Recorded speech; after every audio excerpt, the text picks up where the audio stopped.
ఊరి మధ్యలో కంచగచ్చబాల్లో ఉండే భూమి ఏదైతే ఉందో హైదరాబాద్ సెంట్రల్ యూనివర్సిటీ, అది లీగల్ గా చూసుకుంటే గవర్నమెంట్ ల్యాండే. అది కూడా నేను ఈ వీడియోలో చెప్తాను. నేను తెలంగాణ గవర్నమెంట్ గానీ రేవంత్ రెడ్డి గారు గానీ లీగల్ గా ఆన్ పాయింట్ ఉన్నారు. బట్ ఈ ల్యాండ్ ఆప్షన్ చేస్తేనే 10,000 కోట్ల నుంచి 15,000 కోట్లు వస్తుంది మనకి. అది మా గవర్నమెంట్ జనాల మీదే కదా వాడేది ఆ డబ్బుల్ని అని ఆ గవర్నమెంట్ వర్జన్ ఆ గవర్నమెంట్ చెప్తుంది. ఇటు శ్రీధర్ బాబు గారు అయితే ఇటు రాక్ ఫార్మేషన్స్ గానీ ఇటు లేక్స్ గానీ మష్రూమ్ రాక్ కి గానీ మేము టచ్ కూడా చేయం. అక్కడ ఒక బిల్డింగ్ కూడా ఉంది, ఎకనామిక్స్ బిల్డింగ్ అనుకుంటా. ఆ బిల్డింగ్ కూడా మేము టచ్ చేయం. మేము చెప్తున్నాం కదా, నేను అదే కాలేజ్ లో చదివాను.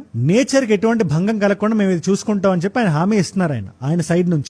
సాంకేతికంగా చూస్తే హైకోర్టు నుంచి సుప్రీంకోర్టు వరకు ఆ భూమిని రక్షించడానికి తెలంగాణ రాష్ట్ర ప్రభుత్వం చొరవ చూపింది. భూమిని రక్షించింది, ప్రైవేటు సంస్థ చేతిలోకి వెళ్లకుండా కాపాడింది. కనుక ఇది ప్రభుత్వ భూమి. సాంకేతికంగా ఇవాళ రెవెన్యూ శాఖ మంత్రి నిన్న ప్రెస్ మీట్ పెట్టాడు. ఇవాళ అన్ని ప్రధాన పత్రికల్లో ఆ విషయం వచ్చింది. సీఎంఓ నుంచి కూడా ఒక ప్రెస్ నోట్ వచ్చింది. వాళ్ళు కూడా చెప్పిన విషయం ఇది ప్రభుత్వ భూమే, మా దగ్గర డాక్యుమెంట్లు ఉన్నాయి అంటున్నారు.